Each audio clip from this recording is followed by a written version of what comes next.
Sou um homem de 1,80 m, branco, magro, pele clara, cabelos pretos e já grisalhos, olhos claros. Uso um casaco preto e uma blusa azul por baixo. Como disse o capitão Rodrigo na obra de Érico Veríssimo, O Tempo e o Vento, gosto muito das gentes deste povo.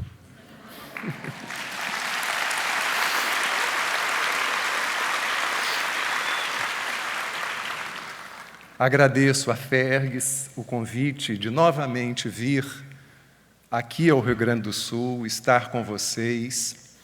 Agradeço a livraria e editora da Fergues, que nos permite a publicação de algumas obras para a divulgação do pensamento espírita. E quero, de início, passar para vocês um vídeo de 2 minutos da instituição onde mourejo, para que vocês conheçam um pouco melhor, um pouco mais, de onde eu venho e do trabalho que realizamos lá na Baixada Fluminense, no município de Japeri, um dos municípios que no Rio de Janeiro tem o menor IDH, Índice de Desenvolvimento Humano, e possivelmente no Brasil, para que vocês conheçam. E acredito que eu vá me emocionar durante a minha fala. Nosso amigo José Raul Teixeira diz que o guia dele sempre recomendou que ele não chorasse em público. Mas os meus guias reencarnaram várias vezes em Portugal, foram mulheres e foram carpideiras. Então, a emoção chegará. Mas vamos de início ao vídeo que apresenta a nossa instituição, por favor. Se você quiser, juntos podemos transformar o mundo. Essa é a Escola Espírita Joana de Ângeles em Japeri. 240 alunos em período integral. Entram bem cedinho e saem só no final da tarde. Milhares de crianças e famílias já foram beneficiadas pelo ensino forte e ambiente saudável da Escola Espírita Joana de Ângeles. Lá se ensina fraternidade e muito amor. Não formamos apenas alunos, são cidadãos espirituais que aprendem a fraternidade cristã para desenvolver não apenas o social e material, mas absorvendo os conceitos de amor para o caráter sentimental e espiritual. E é nessa cozinha afetiva que são produzidas mais de 700 refeições por dia, incluindo café da manhã, almoço e lanche da tarde. Alimentação de qualidade para apoiar esses organismos aí que precisam estar dispostos para absorver tudo de bom que a escola oferece. Mas todo esse carinho e fofura precisam de você. Quem sabe você se torna um voluntário ou um apoiador financeiro? Sem a sua ajuda, a gente não consegue seguir. Só de alimentação são 16 mil refeições por mês, além de salários, manutenção, material. Além do conteúdo educacional com professores dedicados e preparados, temos ainda artesanato, sala de costura com máquinas, sala de música com os instrumentos completos para teoria e prática, apoio psicológico para os alunos, para os familiares, educação física, esportes, enfim, toda a estrutura para manter eles num espaço especializado repleto de amor. Todo mundo sonha com um mundo melhor, mas só sonhar não adianta. Sonho que se sonha junto vira realidade. A gente quer crescer, ampliar, continuar tocando a trajetória de tantos corações. Você pode ajudar como padrinho ou como voluntário. A gente te chama, mas Jesus te convida. Vamos?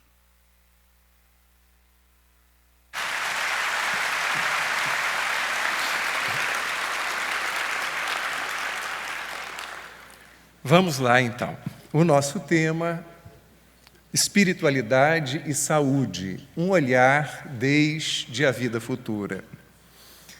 De início, nós precisamos, de uma forma bastante didática, irmos definindo as palavras, definindo os termos, para que a gente crie um lugar comum de entendimento, de compreensão em torno do tema que nos foi proposto para essa tarde, nesse congresso que nos congraça, que nos envolve em vibrações de amizade, de carinho, de ternura e de muita reflexão em torno do conteúdo espírita.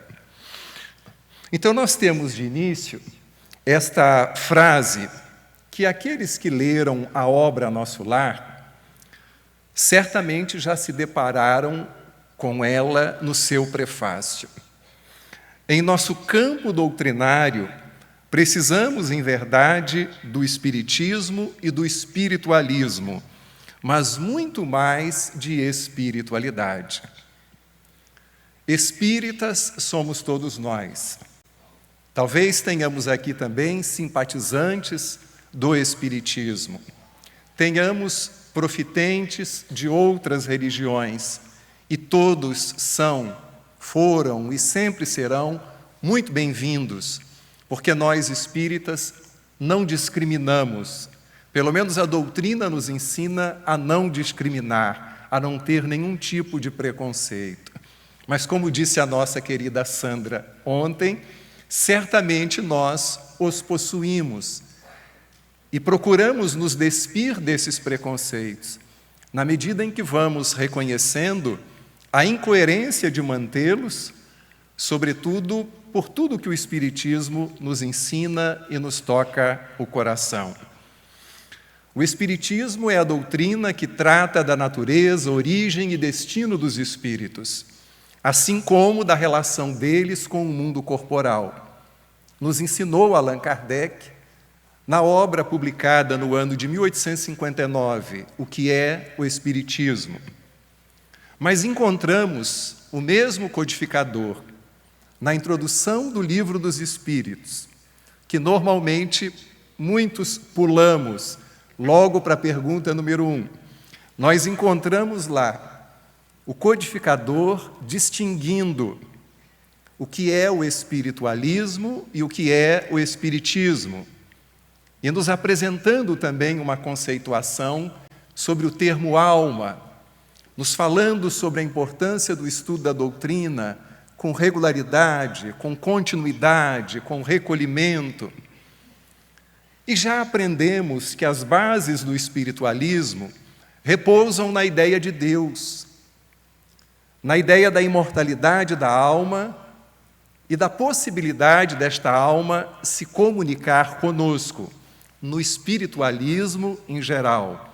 No espiritismo, não é uma possibilidade, é um fato objetivo e concreto que os espíritos desencarnados se comunicam conosco, interagem conosco e muitas vezes nos dirigem muito mais do que possamos imaginar, como está na questão 459 de O Livro dos Espíritos.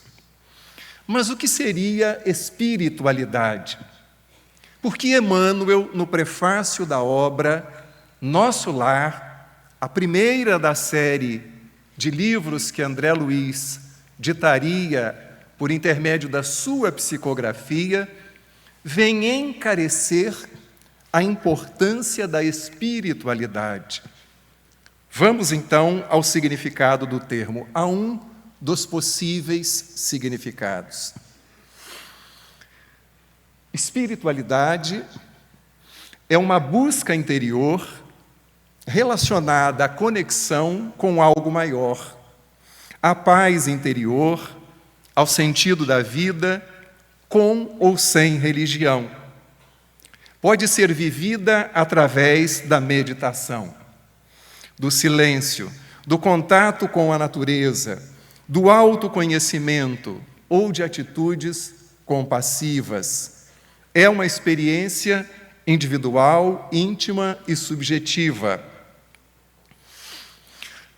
Para Emmanuel ter encarecido a importância da espiritualidade, é porque ele nos faz um convite para irmos além do rótulo, além do conceito, além dos fenômenos, porque já aprendemos que os fenômenos mediúnicos são meios para se comprovar a imortalidade, a sobrevivência da alma.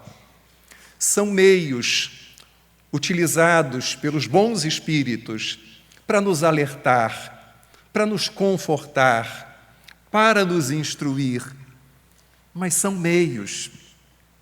E às vezes transformamos os fenômenos em fim, transformamos o conhecimento espírita em fim, quando são ferramentas para a nossa autoiluminação, como disse a querida Sandra, para a nossa autoeducação, para o nosso autoconhecimento, para o nosso autoamor. Espiritualidade é um convite a irmos além do rótulo. Religião é uma forma de crer. Espiritualidade é uma forma de ser. Podemos encontrar ateus e esses ateus serem profundamente espiritualizados. Têm dificuldade com o conceito de Deus, com os atributos de Deus. Possivelmente são almas que em vidas passadas, ou mesmo na atual existência, podem ter tido algum problema com religiosos, com religiões, podem ter sido perseguidos pela Inquisição e tiveram seus bens sequestrados, seus familiares torturados. Podem ser almas perseguidas pelas cruzadas, foram alvo de preconceitos e carregam essas questões na relação direta com Deus nesse patamar. Lembrando que Nietzsche, o filósofo, o filólogo alemão, escreve uma obra a esse respeito, intitulada Assim Falou, ou em algumas traduções, Assim Falava Zaratustra, e o personagem principal declara que Deus morreu. Esse Deus antropomórfico, sim, mas esse Deus amor, misericórdia, esse Deus pater, mater, esse Deus que transcende as formas, que existe em nosso derredor e pulsa nas nossas entranhas, no pulsar das nossas veias, nas batidas do nosso coração. Esse não.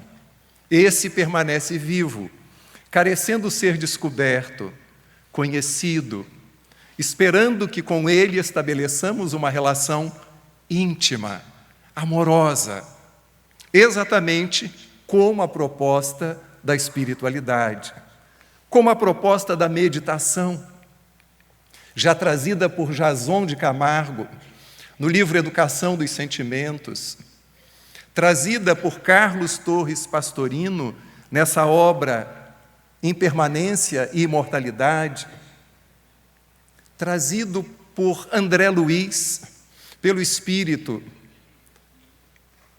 Hilário, pelo espírito Aulus, na obra específica sobre mediunidade, trazido por Manuel Filomeno de Miranda, em Consciência e Mediunidade, obra da série de obras do projeto dos Amigos da Mansão do Caminho, trazida por Leon Denis, em O Problema do Ser, do Destino e da Dor, em O Grande Enigma, no Invisível, quando recomenda essa quietude como uma forma formidável de nos ajudar a abrir os nossos canais para o contato com o mundo maior.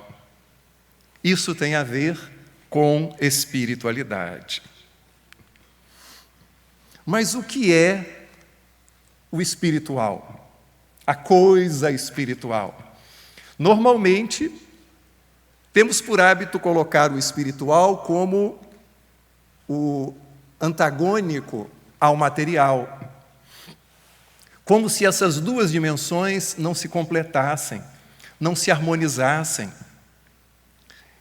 E defendendo esta oposição, muitas vezes corremos o risco de negar a vida terrestre, como se ela fosse uma mera passagem, como se ela não tivesse importância, e supervalorizássemos apenas a vida espiritual, Como uma senhora me disse uma vez, eu não vejo a hora de desencarnar.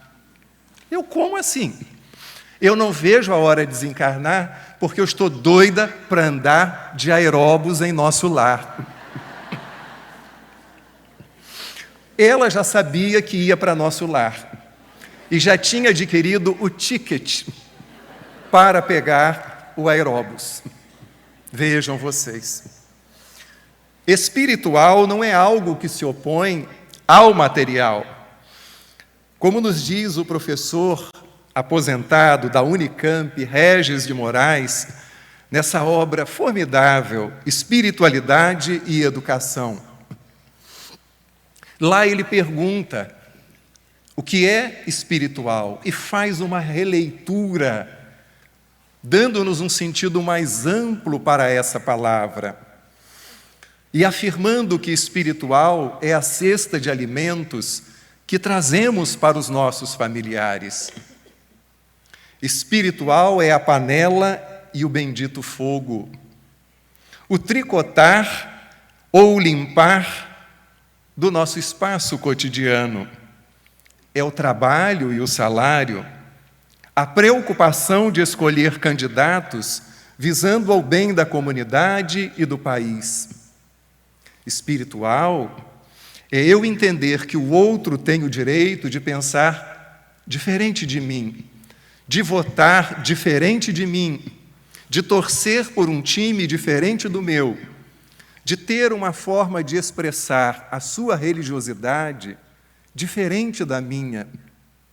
É eu entender que ele constrói seu raciocínio e seu saber por caminhos distintos daquele pelo qual eu tenho construído o meu conhecimento e continuarmos amigos, porque a nossa amizade precisa pairar acima dos rótulos e, se ela for verdadeira, ela sempre pairará.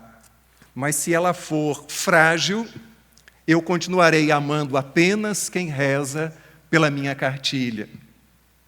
Daí aquela mensagem linda do Espírito Emmanuel, a cortina do eu, quando ele diz que nós amamos nas pessoas um prolongamento de nós mesmos, porque basta elas discordarem de nós, construírem um raciocínio distinto daquele que esposamos, que a nossa afeição começa a arrefecer, o nosso carinho começa a diminuir. E o benfeitor conclui dizendo que, no fundo, nós não amamos o outro, nós amamos um prolongamento de nós que se reflete no outro. Então seria um retorno ao mito de Narciso. Eu amo o meu próprio reflexo no outro. Tive um amigo no curso de psicologia, lá no Rio de Janeiro, e esse amigo era pastor da Igreja Batista. Tinha um programa numa rádio evangélica. Esse amigo, o pastor Davi Baeta, já desencarnado, estava completando 25 anos, jubileu de prata, e me convidou para ir à sua igreja, no bairro de Moça Bonita, no Rio de Janeiro, Zona Oeste, onde fica o campo do Bangu, o Clube Bangu, lá no subúrbio. E eu fui. Cheguei um pouco atrasado, me encostei numa pilastra, muito discreto, e lá na frente, com muita eloquência, discursava o pastor Davi, o meu amigo Davi. Num determinado momento, ele me localiza, e havia pastores do Brasil inteiro, porque ele era professor de seminário teológico, lá no bairro da Tijuca, no Rio de Janeiro, e foram para prestigiar o professor Davi. Me divisando, encostado na pilastra, ele me chama. E eu, então, vou me esgueirando entre o povo, chego próximo ao púlpito, ele desce do púlpito, me enlaça com um dos seus braços, com o outro, o microfone na mão, e diz assim: esse é o nosso irmão César, de quem tantas vezes eu falei com vocês. Eu não sei se ele falou bem ou se ele pediu para a igreja rezar para que o Satanás me deixasse. Mas os nossos diálogos eram sempre muito amistosos. e me disse assim, para minha surpresa: César, você gostaria de se dirigir aos nossos irmãos da Igreja Batista? E eu pensei, será que se um pastor da Igreja Batista chegasse num centro espírita, nós franquearíamos de uma forma tão confiante a palavra? E eu disse, sim, quero dizer algo, Davi. Peguei do microfone, continuamos abraçados, e eu disse assim: meus irmãos, permitam-me chamá-los irmãos e irmãs. Vocês são privilegiados. Fez-se um silêncio. Vocês são privilegiados porque vocês têm na figura do pastor Davi, o meu amigo Davi Baeta, um homem que não ama apenas o semelhante, ele ama também os diferentes. Então, Davi, você personifica aquilo que Jesus disse acerca dos seus discípulos, que eles seriam conhecidos por muitos se amarem. Obrigado pelo seu amor, como pastor da Igreja Batista, a um profitente do Espiritismo, alguém que segue as lições codificadas por Allan Kardec. E nos abraçamos, e eu nunca ganhei tanta Bíblia na minha vida. Tive que distribuir. E mal sabia ele que eu também falava dele nas minhas palestras. Então é espiritual o sexo que não se perde em desvarios e exageros cheios de grosseria. O real interesse pelo nosso semelhante e a disposição alegre à solidariedade, a nossa busca de intercâmbio com os planos mais elevados da espiritualidade, a nossa comunhão com Deus.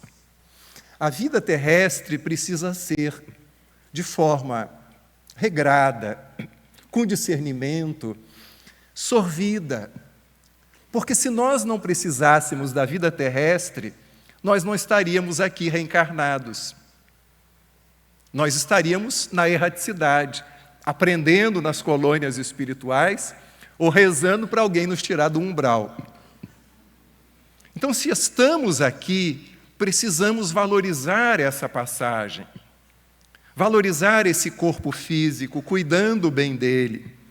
Quem não se recorda de Francisco de Assis, o jogral de Deus, o pobrezinho, quando nos fala no cântico do Irmão Sol, ou cântico das criaturas, ele nos faz lembrar do quanto precisamos louvar as coisas da natureza. E Francisco fala do Irmão Sol, fala do vento, fala do ar, fala das nuvens, fala da chuva, e vai concluindo o seu cântico de louvor, ou o cântico das criaturas, falando da irmã morte, morte corporal. Ao contrário dos religiosos do seu tempo que viviam enclausurados, Francisco divulgava a alegria, o diálogo, a festa e a caridade. Não viveu na clausura, no claustro. Francisco buscou viver a religião do seu tempo ancorada no cristianismo primitivo, na essência do Evangelho. Por isso cantava, dançava. Precisamos buscar mais esse sentido do que é espiritual na vida de Francisco de Assis. Os que tivemos a oportunidade de conviver um pouquinho mais de perto com Divaldo Franco, sabemos o quanto ele era alegre.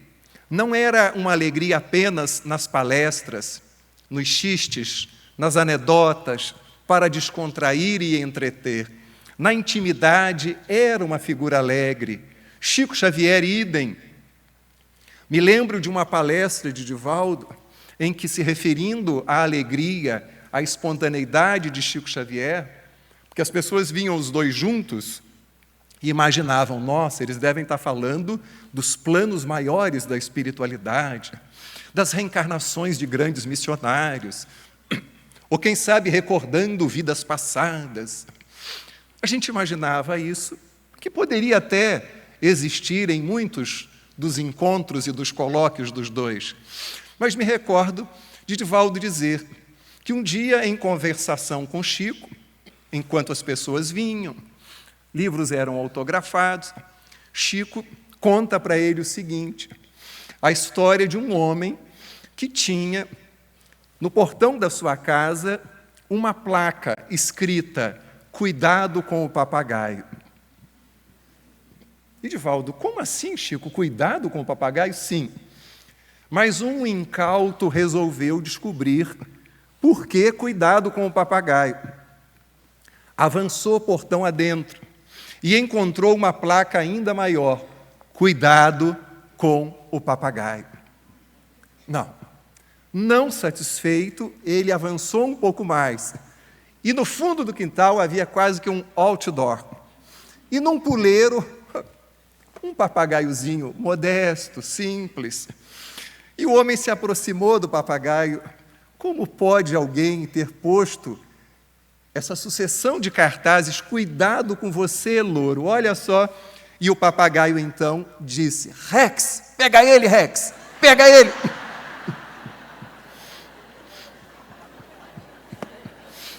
O papagaio chamava o cachorro.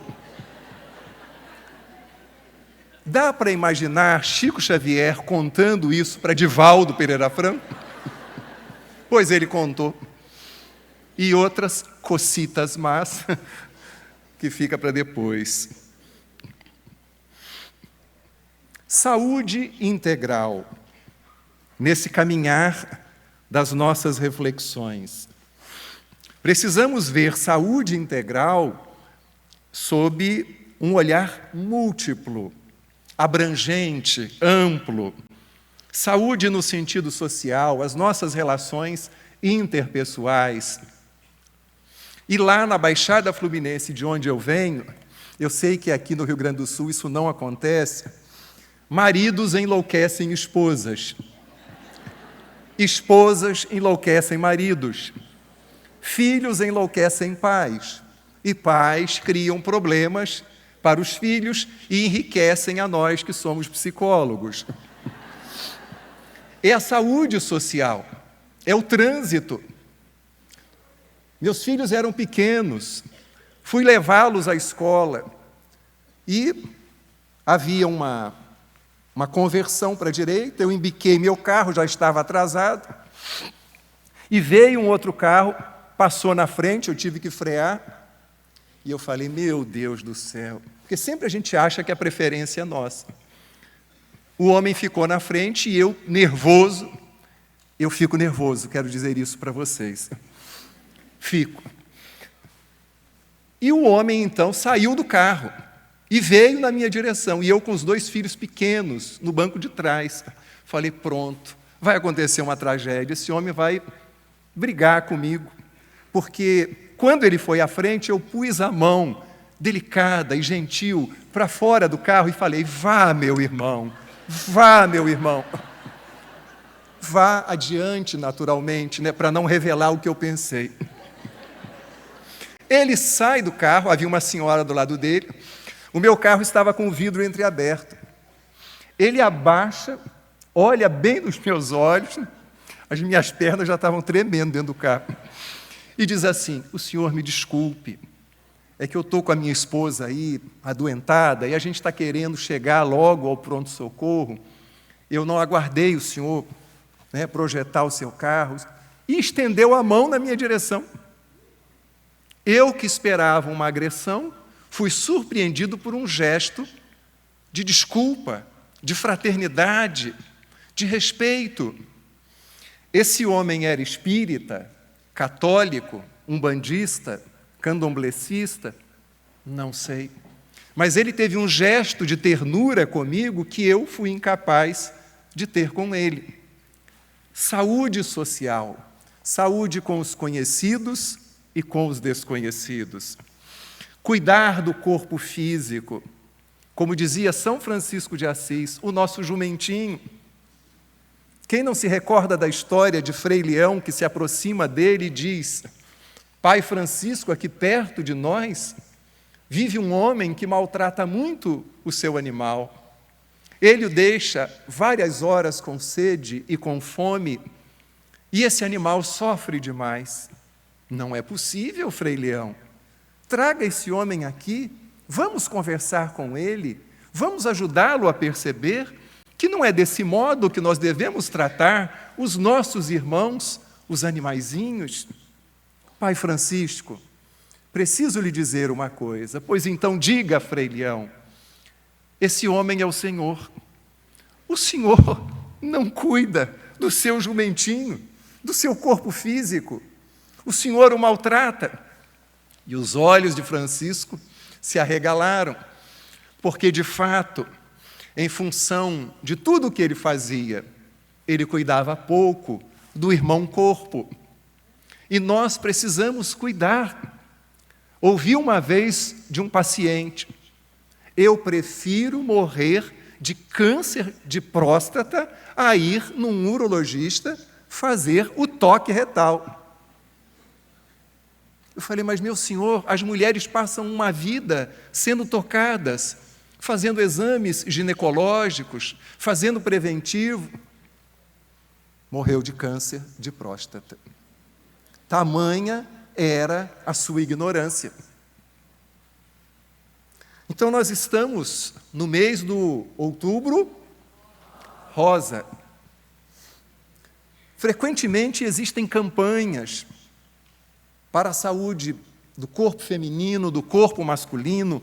Valorizemos, lembremos do livro Missionários da Luz, daquela sessão lá nos departamentos de nosso lar, em que existem moldes de órgãos do corpo físico, todos eles iluminados, e o que possuía mais luz, os órgãos genésicos, responsáveis pelo prazer sexual e pela reprodução dos corpos.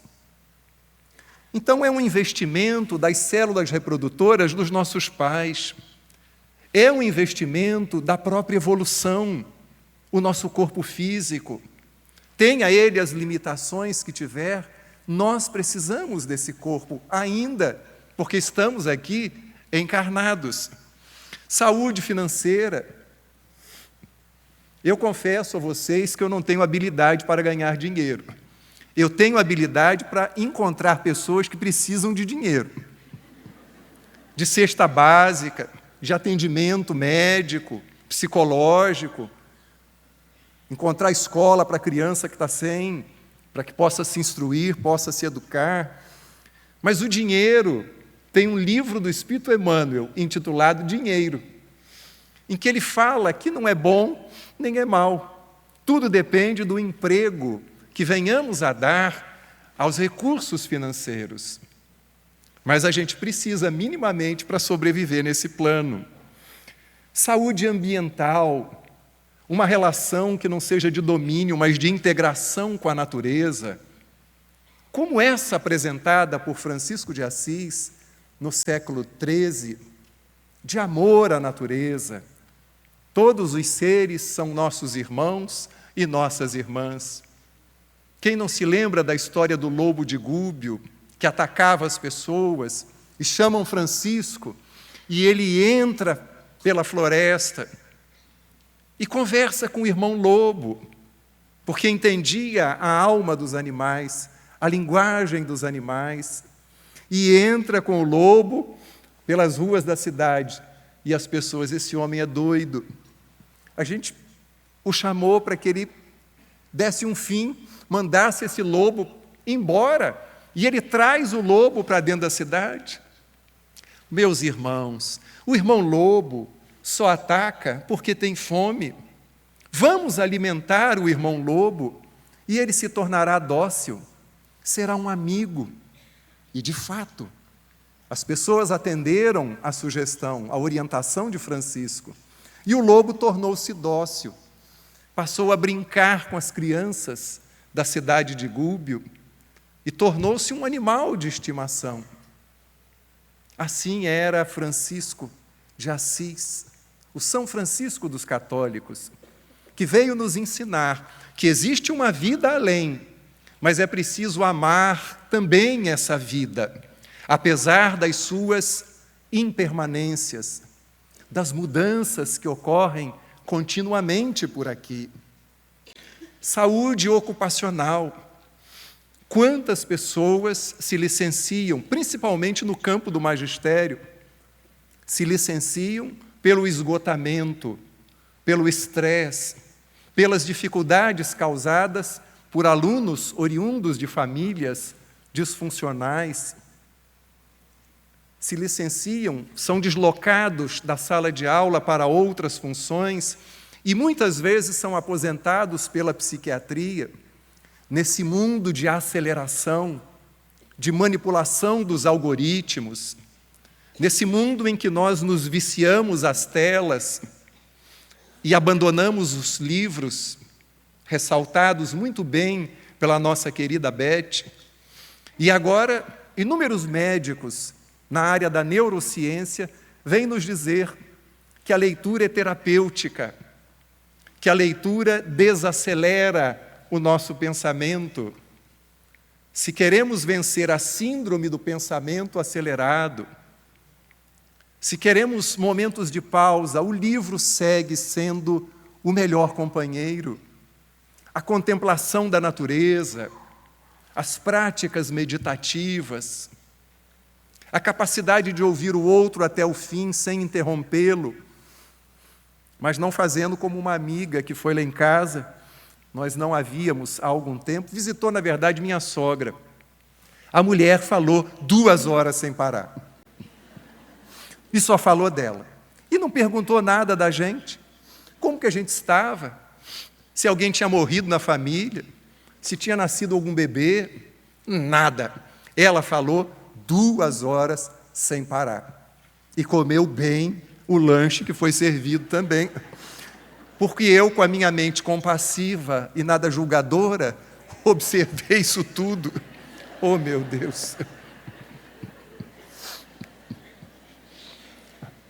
Vida futura é outra expressão que está no nosso tema. Diz o Espírito Calderaro, no livro No Mundo Maior, que nós carregamos em nós o passado, o presente e o futuro. Futuro é daqui a pouco. Futuro pode ser a vida espiritual. Futuro pode ser o que a evolução, o progresso intelectual e moral nos reserva lá para frente. Mas verdadeiramente nós só temos o presente. A vida é o grande presente de Deus para nós.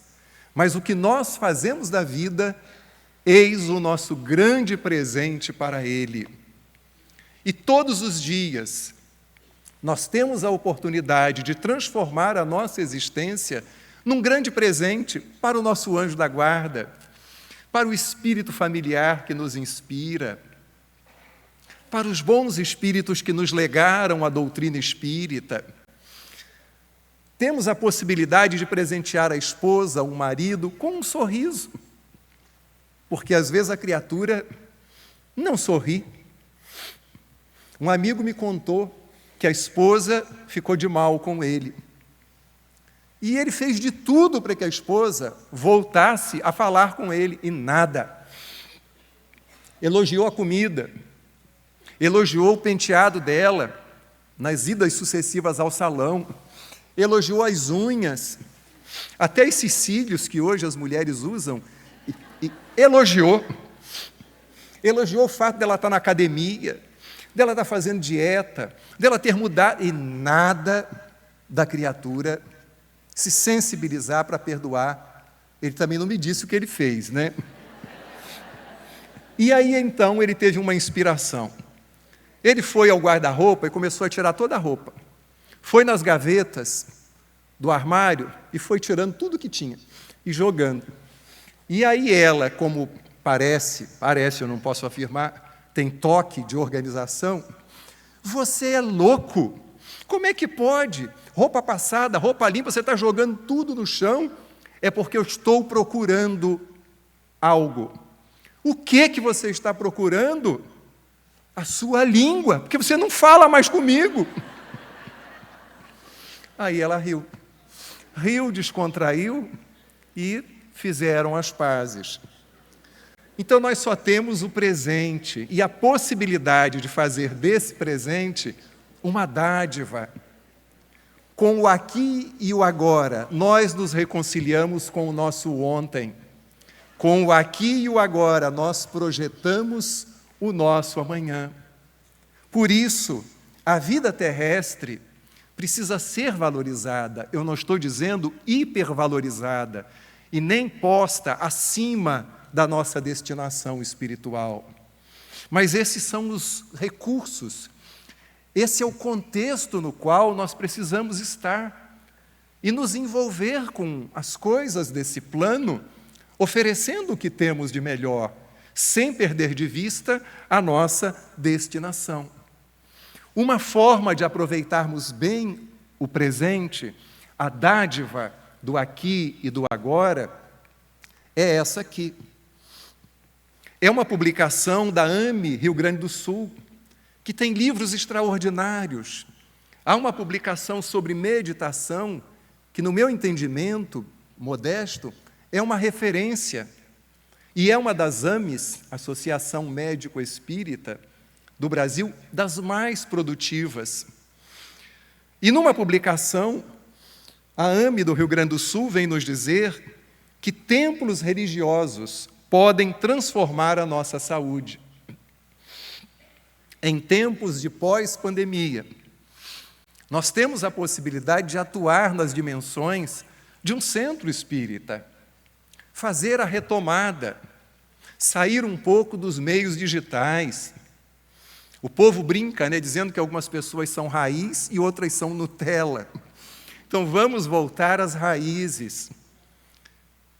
Existem abraços virtuais, mas eu particularmente prefiro os abraços presenciais, que são formidáveis.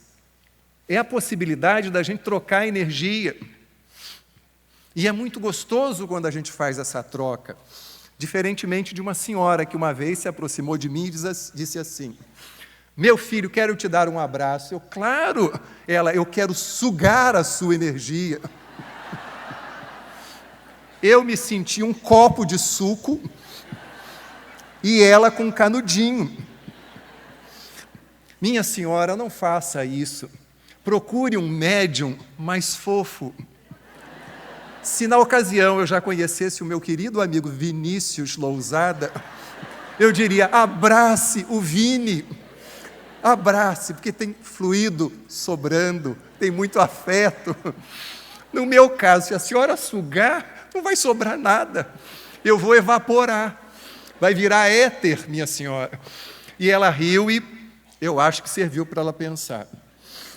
Então, nós temos a possibilidade, nos centros espíritas, de melhorar a nossa imunidade, labor-terapia, estudo fraterno.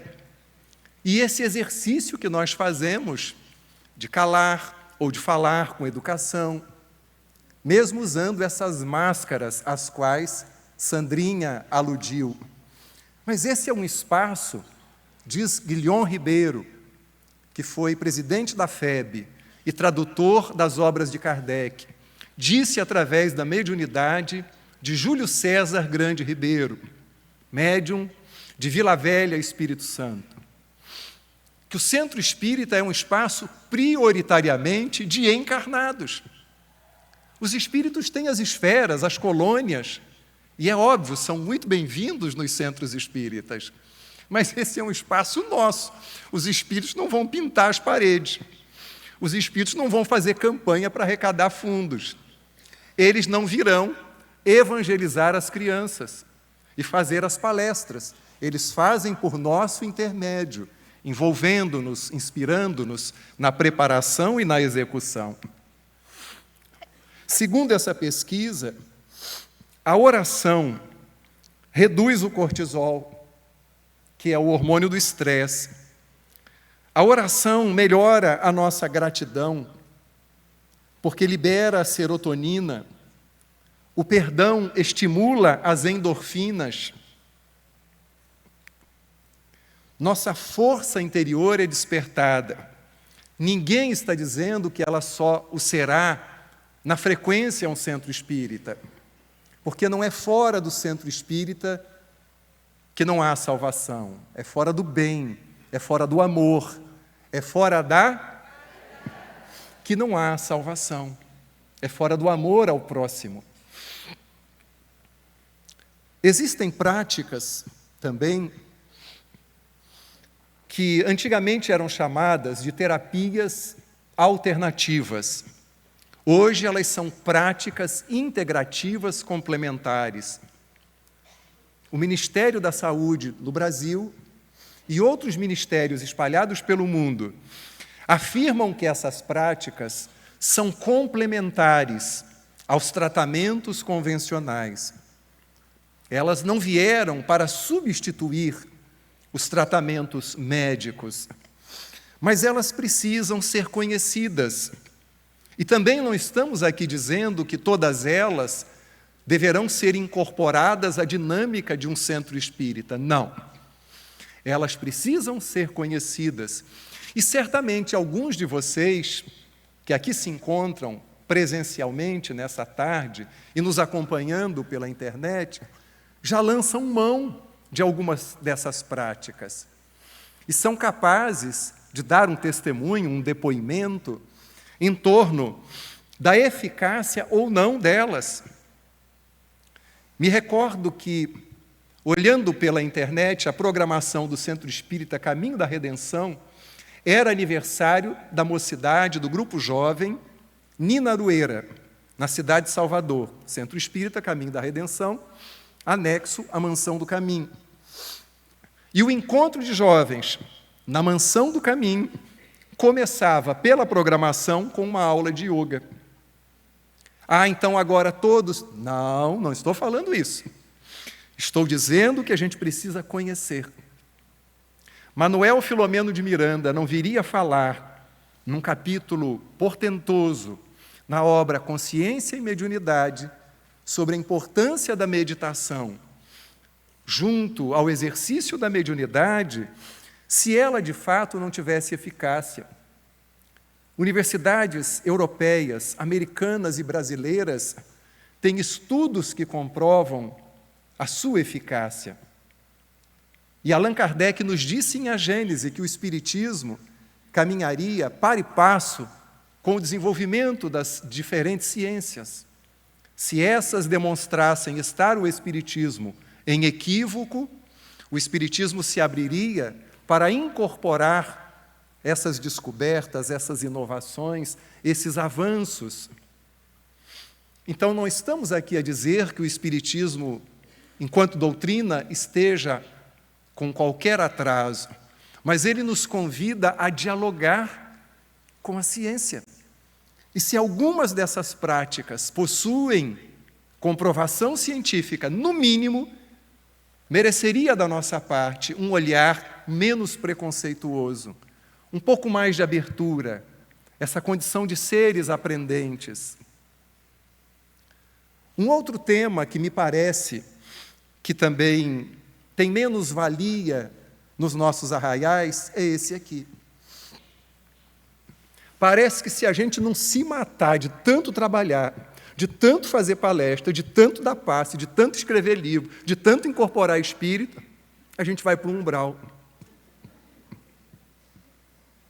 E, às vezes, a gente corre o risco de estar botando o carro na frente dos bois.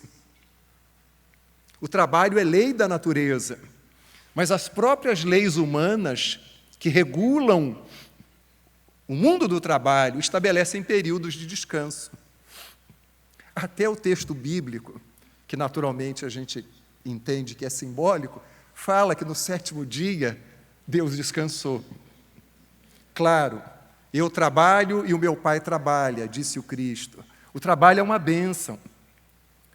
Mas eu não posso querer viver a vida amorosa, exemplar de Divaldo Pereira Franco. Eu não vim com essa missão. Eu não posso querer viver uma mediunidade nos moldes de Chico Xavier. Porque, embora médium, a minha mediunidade guarda particularidades de acordo com o meu programa reencarnatório, o meu currículum reencarnatorium spiritualis. Esse é o mantra desse congresso, né? Não é o OM dos hindus. É esse que a Sandra acabou de criar. Descansar é fazer pausa. Se até entre as notas musicais, eu que sou tosco para entender de teoria musical, me parece que existem intervalos. Eu falava com Sandra, agora, Sandra, você quer um café? Que ela estava meio sonolenta, ela, quero uma rede. Falei, tem a rede do meu coração, serve? Isso tudo alimenta a nossa criatividade. Nos permite, nesses instantes de ócio criativo, abrir espaços para a inspiração dos bons espíritos, contemplar um pôr do sol, observar uma noite estrelada, perceber a sutileza delicada das pétalas de uma flor, ouvir o canto de um pássaro, observar o boi, a vaca, o cãozinho, o gato, observar as formigas, perceber as nuvens que passam no céu. Isso tudo são momentos de descanso, que nós colocamos no plural, descansos. Isso confere saúde, bem-estar. Emmanuel vem nos dizer que nós precisamos educar a nossa relação com os nossos órgãos, porque eles são vivos e educáveis. Educar o estômago, conversar com ele, eu sei que você quer mais comida, mas se eu te der mais, o colesterol vai subir. Olhar para aqueles chocolates maravilhosos de Gramado e daqui do Rio Grande do Sul e dizer, olha, hoje só metade desse pequenininho. E assim com todos os alimentos, para que a nossa vida se prolongue e tenhamos prazer e não fiquemos todos encarquilhados. Chico Xavier dizia, até uma certa idade a gente carrega o corpo, dali para frente é o corpo que carrega a gente. Se o corpo vai carregar a gente precisa ajudá-lo, para que ele nos carregue com dignidade e a gente não vá envelhecendo, arrastando os pés e tendo dificuldade para subir uma escada.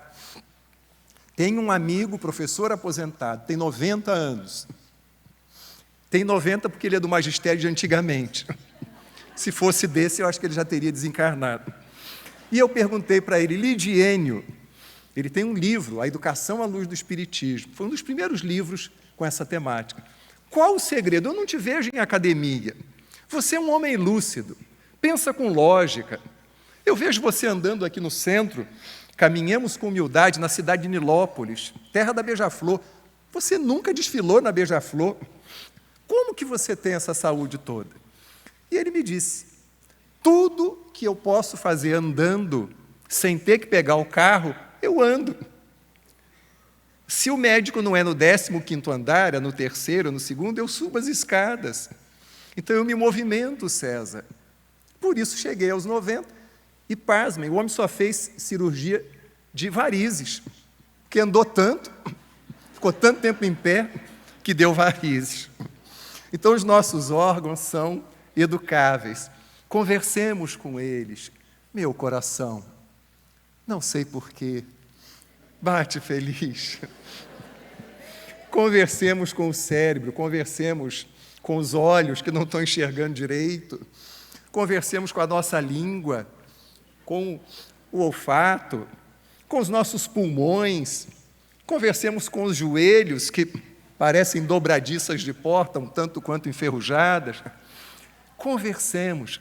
Mas aí vai um conselho, converse em voz baixa, para ninguém perceber que você está conversando, porque senão vão julgar que você está precisando de um psiquiatra. Joana de Ângeles nos diz que o ser consciente não se julga nem se justifica, não se acusa nem se culpa, apenas descobre-se. Eis aqui o grande desafio da saúde integral. Olharmos esse olhar, pegarmos esse olhar da vida futura, inspirarmos a vida presente, não nos culparmos, não nos exigirmos tanto.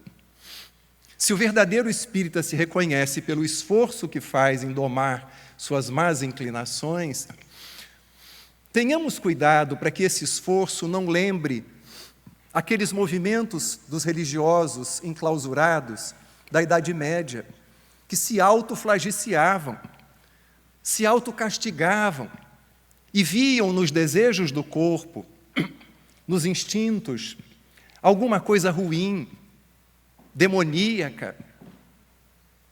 Vamos nos comparar menos, porque nós somos únicos, somos obras-primas da criação. Não tem ninguém idêntico a nós. Você pode não gostar da sua altura, do seu cabelo, dessa circunferência que em nós homens aparece na região abdominal. Você pode não gostar de um traço seu, mas esse traço é que te singulariza, que te torna um ser divino. Estamos nesse mundo de impermanência. E nesse mundo de impermanência, somos chamados a estabelecer um equilíbrio dinâmico para alcançarmos a saúde que necessitamos para dar conta do nosso projeto reencarnatório, para percorrermos as disciplinas desse currículo que é a vida terrestre. E eu me lembro de uma criança. Estávamos na evangelização do centro, reunidos para uma capacitação. E nessa capacitação, uma vez por mês, que vai das 8h30 às 10 da manhã, de 8 a 8h30 é o café. E uma das evangelizadoras levou um sobrinho, que ela está cuidando. Num determinado momento do café, o menino me puxou pela mão: tio César, vem aqui. E eu fui com ele para debaixo de uma mangueira. Aí eu abaixei, o menino tem 5 anos. Fiquei da altura dele. Fala, João. Tio César, você sabia que a minha mãe morreu? Eu já sabia. Falei: sua mãe morreu, João? Morreu. E o meu pai quase não vem me visitar. 5 aninhos. Eu já tinha dito coisas para adultos, para pessoas idosas, para jovens. Respirei fundo e disse: João, você sabia que a minha mãe também já morreu? Não. Eu só não tinha a sua idade. Tio César era um pouquinho mais velho. Ela morreu. Mas você sabia que às vezes ela vem me visitar? Como? Ela vem, João. Ela vem me dar um abraço, ela vem dizer que me ama. E a sua também vai vir. Você vai sonhar com ela. E quando você estiver com muita saudade dela, olha para o céu. Para o céu, tio César. Olha para as estrelas. Mas e se estiver chovendo, tio César? Se estiver chovendo, você olha para uma flor. Você pode olhar para uma borboleta. Você pode olhar para a chuva. Mas por quê? Sua mãe não era bonita? Sim, ela era muito bonita. Se sua mãe era tão bonita, ela está presente em todas as coisas bonitas que seus olhinhos conseguem enxergar, João, e todas as outras que, quando você ficar adulto, você conseguir enxergar. É assim que eu tenho feito, João, quando sinto saudades da minha mãe. E dei um abraço no menino João e mostrei para ele o que eu vou mostrar para vocês, que foi feito por um evangelizador. E eu estava com um livro e tinha isso aqui. Aqui nós temos um saquinho de pipoca. Falei: João, olha só o que o tio César vai te mostrar. Esse aqui, João, é o corpo da sua mãe. Esse aqui é sua mãe, é o espírito. O que aconteceu, João, foi que esse barbante aqui, ele rompeu. Mas se eu cortar esse barbante agora e esconder, tio César esconder esse saquinho, o que acontece com esse saquinho branco? Eu vou continuar vendo e sabendo que ele está aí com você. Exatamente, João. É igual quando o sol desaparece. Ele só desaparece aqui, mas ele vai aparecer no Japão. Sua mãezinha, você não vai ver ela com o corpinho dela, mas ela está aparecendo num outro lugar. E não esqueça de olhar para as estrelas, para as flores, para a chuva, e dê um abraço no menino João, já tão novo, vivendo as impermanências da vida. Consolemo-nos com o Espiritismo, divulguemos essa doutrina, que é um divisor de águas na nossa vida de espírito imortal, e que possamos, nesses dias de Congresso Espírita do Rio Grande do Sul, encontrar estímulos, como escreveu um poeta da Baixada Fluminense, o poeta João Prado, chamado por nós, lá na Baixada, de o poeta do otimismo. Todo mundo lá no fundo tem reserva de coragem. Corre, busca Deus depressa, é a reserva desse mundo. Oi, você que anda triste, cansado da vida e que acha cumprida esta vida sem graça. Oi, você que não passa da imagem sofrida, tendo de sobra para dar tanta raça. Oi, você que chora e lamenta o amor que foi embora e se gasta no fundo da vida. Oi, você que caminha na larga avenida, alheio ao progresso do mundo gigante. Oi, você que nesse instante procura a mesa de um bar ou veneno fatal. Oi, você que cansou de esperar. Desperta afinal, pois a festa há de vir. Se existe um motivo para a gente chorar, há 1000 para a gente sorrir. Segura a viola, segue o meu canto, foi feito na raça, é o canto que fica, a dor depois passa, e o importante é se dar para o que fica depois. Oi, você que quisera ser 2 a lutar, sua força é de 2, basta crer e enfrentar. Toca o barco sozinho, pois na hora do vinho alguém vem para ajudar. Oi, você que sente um tédio profundo, que se julga tão só nesse mundo. Dá um jeito na vida, busca esse Deus feito raça, arrojo, otimismo, esperança, altruísmo, as armas mais fortes para o homem lutar. Faça um samba do pranto e segue esse canto que é bom para sonhar. Oi você, oi você, oi você, vem comigo sorrir e cantar de uma vez. Oi você, oi você, oi você, oi vocês. Obrigado.